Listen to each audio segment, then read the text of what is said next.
ఆంధ్రప్రదేశ్లో నామినేటెడ్ పోస్టుల జాతర మొదలైంది. నామినేటెడ్ పోస్టుల విషయంలో ఆంధ్రప్రదేశ్ ముఖ్యమంత్రి చంద్రబాబు గారు భారతీయ జనతా పార్టీ అగ్రనేతలకు మెలిక పెట్టినట్టుగా ఒక వార్త ఇప్పుడు సోషల్ మీడియాలో చక్కర్లు కొడుతూ ఉంది.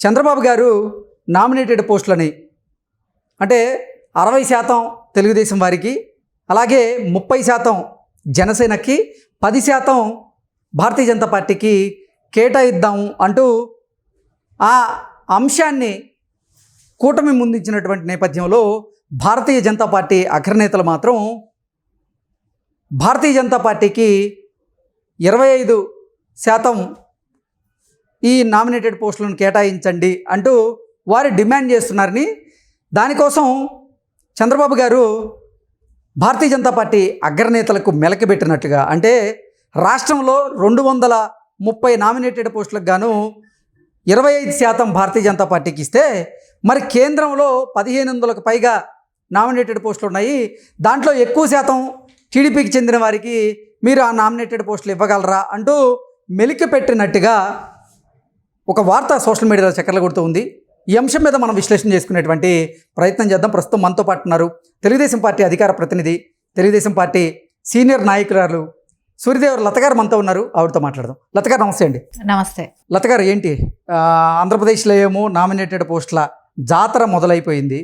ఇప్పటికే చంద్రబాబు గారు ఆ నామినేటెడ్ పోస్టులకు సంబంధించినటువంటి క్రైటీరియా, అంటే శాతాన్ని, ఇప్పుడు కూటమి ప్రభుత్వం ఉన్నటువంటి నేపథ్యంలోనే ఉన్న 230 ఈ నామినేటెడ్ పోస్టులు ఏవైతే ఉన్నాయో వాటికి గాను 60% టీడీపీ వారికి, 30% జనసేనకి, 10% భారతీయ జనతా పార్టీకి ఆయన ఒక ఆ అంశాన్ని ఇప్పుడు కూటమి ముందుంచినటువంటి నేపథ్యంలోనే భారతీయ జనతా పార్టీ అగ్రనేతల నుంచి ఒక డిమాండ్ వినపడింది అని, వారు 25% డిమాండ్ చేస్తున్నారని, దానికే చంద్రబాబు గారు ఒక మెలికి పెట్టారని, రాష్ట్రంలో ఉన్నటువంటి 230 నామినేటెడ్ పోస్టులకు గాను 25% భారతీయ జనతా పార్టీకి ఇస్తే, మరి కేంద్రంలో ఉన్నటువంటి 1500 నామినేటెడ్ పోస్టులకి టీడీపీ వారికి మీరు ఎక్కువ స్థానాలు ఇవ్వగలరా, ఎక్కువ పోస్టులను ఇవ్వగలరా అంటూ మెలికబెట్టినట్టుగా ఒకంత ప్రచారం అయితే జరుగుతుంది సోషల్ మీడియాలో.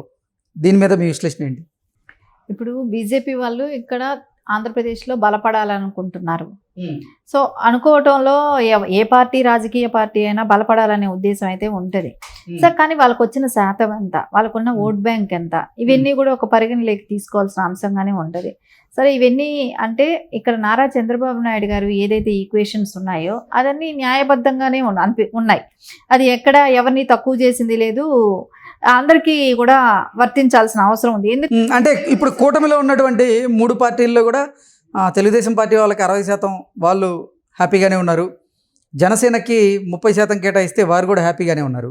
కానీ భారతీయ జనతా పార్టీ మాత్రం 10% ఈ నామినేటెడ్ పోస్టుల నిష్పత్తితో వారు ఏకీభవిస్తున్నట్లుగా కనపడటం లేదు. వారేమో 25% డిమాండ్ చేస్తున్నట్టున్నారు. అంటే బయట ప్రచారాలు అలా జరుగుతున్నాయి, కానీ అందరూ ఏకీభవించటం జరిగింది. బాబు గారు ఏదైతే డెసిషన్ తీసుకుంటారో దానికి అన్ని పార్టీలు, అంటే కూటమి పార్టీస్ అన్నీ కూడా ఆమోదం తెలిపే అవకాశాలే ఉన్నాయి. ఎందుకంటే ఇప్పుడు ఏ పార్టీ అయినా కూడా బలపడాలనే చూస్తుంది. సో ఇప్పుడు వాళ్ళకు ఓకే, తెలుగుదేశంలో కూడా చాలా మెజారిటీ వచ్చింది. ఎందుకంటే పోటీ చేసిన అన్ని స్థానాలు కూడా గెలుచుకున్నాయి ఎక్కువ భాగం.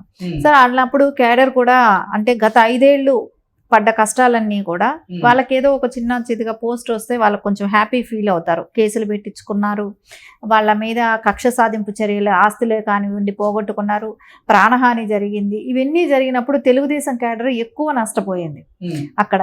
సరే, తెలుగుదేశం క్యాడర్ కూడా సీట్లు కూడా వదులుకున్నారు. అంటే వాళ్ళకి ఎమ్మెల్యే సీట్లు రావాల్సి ఉన్నా కూడా కానివ్వండి, వాళ్ళు త్యాగం చేయటం జరిగింది. అంటే కూటమిలో ఉంది కాబట్టి బాబు గారి మీద ఉన్న ఒక గౌరవంతోనే వాళ్ళు ఇన్ని సంవత్సరాలు పని చేసినా కూడా బాబు గారు మనకు న్యాయం చేస్తారనే ఒక దీంతోనే వాళ్ళు కూడా, అంటే తెలుగుదేశం క్యాడర్ అంతా కూడా ఒక ఆయన మీద ఒక భరోసా, నారా చంద్రబాబు నాయుడు గారు ఆయన ఏం డెసిషన్ తీసుకున్నా అది రాష్ట్రానికి, క్యాడర్కి, అందరికీ మంచిగానే ఉంటుంది, నాయకులకు కూడా మంచిగానే ఉంటుంది అనే ఒక నమ్మకం అందరికీ. ఎందుకంటే రాష్ట్రం బాగుండాలంటే కూటమి కలవాల్సిన ఆ రోజులు అలా ఉన్నాయి. సరే ఆ పరిస్థితిలో కలిసిన దానికి ఎవరికి ఇప్పుడు కూడా బయట ఏదో మాట్లాడుతున్నారు కానీ ఇంటర్నల్ అట్లాంటివి ఏమీ లేవు, అట్లాంటి సమస్యలు కూడా ఏమీ లేవు. ఒకవేళ వాళ్ళకి ఇక్కడ ఇచ్చారనుకోండి సెంట్రల్లో ఎక్కువ పోస్టులు అడిగే అవకాశం ఉంటుంది. సో సెంట్రల్లో వాళ్ళు ఇస్తారు. మీరు చెప్తున్నట్లుగా ఈ నామినేటెడ్ పోస్టుల విషయంలో చంద్రబాబు గారు చెప్పినటువంటి నిష్పత్తి అన్ని పార్టీలకి ఆమోదయోగ్యంగా ఉంటే మరి నామినేటెడ్ పోస్టులు బయటికి రిలీజ్ చేయడానికి ఇంత సమయం ఎందుకు తీసుకుంటున్నారు చంద్రబాబు గారు? అంటే ఇక్కడ ఒకటే ఆలోచించండి, ఇక్కడ చాలా వరకు లోటు బడ్జెట్ ఏపీ రాష్ట్రం. అంటే గత 5 ఏళ్ళు అప్పులు చేసుకుంటా వచ్చింది రాష్ట్రంలో. ప్రతి నెల ప్రతి మంగళవారం వెళ్ళి అప్పులకి వెళ్ళటమే జరిగింది. అంటే ఆర్బీఐ బ్యాంక్ దగ్గర అప్పుల కోసం వీళ్ళు చిట్టా పెట్టడం జరిగింది. కానీ ఇప్పుడు అది పరిస్థితి అది కాదు కదా. ఇప్పుడు నారా చంద్రబాబు నాయుడు గారు సీఎం అయిన దగ్గర నుంచి ఇప్పటి వరకు కూడా అప్పులకి వెళ్ళాలి. ఏదైతే మనకు అవసరం అయితే నిధులు సెంట్రల్ నుంచి తెచ్చుకుంటున్నాం, సో దాంతో నడిపిస్తున్నారు. అంటే ఇక్కడ ఒకటి లోడ్ బడ్జెట్లో ఉన్న రాష్ట్రంలో ఇప్పుడు వెంటనే పోస్టులు అంటే సెలక్షన్ కూడా కొంచెం కష్టమే అవుతుంది. ఎందుకంటే అందరూ హోప్స్ పెట్టుకొని ఉన్నారు, అందరూ కష్టపడ్డారు. అందరి కష్టంతోనే ఈరోజు గవర్నమెంట్ ఫామ్ అయింది. సరే అందరినీ సాటిస్ఫై ఎలా చేయగలము, ఎవరికి ఏమవుతుంది, ఏది ఇవ్వాలి అనేది ఒక అయితే నడుస్తుంది. సరే ఇప్పుడు అక్కడ అధికారం గవర్నమెంట్లో సింగిల్ ఎంపీ లేదండి. సో అక్కడ వీళ్ళు పెట్టి అంటే ఎంపీ లేదని అనటానికి కారణం ఏంటంటే లోటు బడ్జెట్, అన్ని రకాల అప్పులు తీసేసుకున్నారు, ఇంకా అప్పులు వచ్చే ఆస్కారాలు కూడా లేవు. ఇలాంటి దానిలో ఉన్నప్పుడు కొంచెం సెటరేట్ చేసుకోవటానికి, ఇల్లును చక్కదిద్దుకోవటానికి కొంచెం టైం. అంటే రాష్ట్ర ఆర్థిక వ్యవస్థను చక్కదిద్దే దానిలో చంద్రబాబు గారు బిజీగా ఉన్నారు. అందుకే ఈ నామినేటెడ్ పోస్టుల విషయంలో ఆయనంత ఫోకస్ కానీ కాన్సన్ట్రేషన్ కానీ చేయలేదంటారా? అంటే ఫోకస్ చేయలేదని అర్థం కాదు. ఇక్కడ యాక్చువల్లీ ఏంటంటే టైం సరిపోవట్లేదు. అంటే ఇప్పుడు అదే ఒక ఇంటి మనం ఒక ఎగ్జాంపుల్ గా తీసుకుంటే ఒక ఇంట్లో ఇల్లంతా చిందరవందరగా ఉంది, దాన్ని సెటరేట్ చేసుకొని మనం మన ఇంట్లోకి మళ్ళీ ఇంకా రప్పించుకునే దానికి అతిథులైనా ఎవరికైనా అవకాశం ఉంటది. సో ఇల్లే చిందరవందరగా ఉంది, దాన్ని సెట్ చేయాలి. అది నేను ఎగ్జాంపుల్ చెప్తున్నా. అంటే నారా చంద్రబాబు గారు ముఖ్యమంత్రిగా చేస్తున్నారు, ఆయనకి పరిపాలన మీద సంపూర్ణమైనటువంటి అనుభవం కూడా ఉంది. ఈ నేపథ్యంలోనే కొంతమంది ఏమంటున్నారంటే ఇంత సమయం ఎందుకు తీసుకుంటున్నారు అంటే చంద్రబాబు గారు చెప్పినటువంటి నిష్పత్తి ఏదైతే ఉందో అది అన్ని పార్టీలకి ఆమోదయోగ్యంగా లేదేమో అనేటువంటి వాదనలు కూడా ఇప్పుడు తెర మీదకి వస్తూ ఉన్నాయి. మీరు ఒక్కటే ఎగ్జాంపుల్ అండి, గత 3 సార్లు సీఎం అయినప్పుడు పరిస్థితులు వేరు, ఇప్పుడు సీఎం అయినప్పుడు పరిస్థితులు వేరు. అది ఎవరిని అడిగినా చెప్తారు. అంటే రాజకీయ అనుభవం లేని వాళ్ళైనా చెప్తారు. అంటే ఎంత స్టేట్ దివాలా తీసిపోయింది, అక్కడ పరిస్థితులు ఎలా ఉన్నాయి అనేది అందరికీ తెలిసిన విషయమే కదా. అలాంటప్పుడు ఇప్పుడు వచ్చిన వెంటనే పోస్టులు వేయలేదు అనటం కరెక్ట్ కాదు. 3 నెలలు పూర్తయింది కదండి. 3 నెలలు ఎక్కడైందండి, 2 నెలలు పూర్తయింది, ఇంకా 100 రోజులు కూడా రాలేదు. సో ఇంకా టైం ఉంది. అంటే చంద్రబాబు గారు చెప్పారు కదా 100 రోజులు పూర్తి కావడానికి దగ్గరగా ఉంది. ఈ నేపథ్యంలోనే మనం నామినేటెడ్ పోస్టులకు సంబంధించినటువంటి అంశాన్ని కూడా పూర్తి చేసుకుందాం అంటూ ఆయన చెప్పారు కదా. అది చేస్తారు, చేయరనట్లేదు కదా. అంటే మీరు చెప్పేది ఏంటంటే వెంటనే అవ్వలేదు, వెంటనే చేయలేదు అని అంటున్నారు. సో దానికి ఒక టైం ఉంటుంది, లిమిట్ ఉంటుంది. కూటమి ప్రభుత్వంతో డిస్కస్ చేయాల్సింది ఉంటుంది, వాళ్ళతో డిస్కస్ చేసి ఎవరికి ఏ మోతాదులో ఇవ్వాలనేది ఉంటుంది. అక్కడ సెంట్రల్ నుంచి ఇప్పుడు పాయింట్కి వచ్చారు, అక్కడ సెంట్రల్ నుంచి ఎంత మోతాదులో మనం తీసుకోవాలనేది ఉంటుంది. ఇవన్నీ ఒక అవగాహనకు వచ్చిన తర్వాత ఖచ్చితంగా అవగాహనకు ఒకటి రావాలి.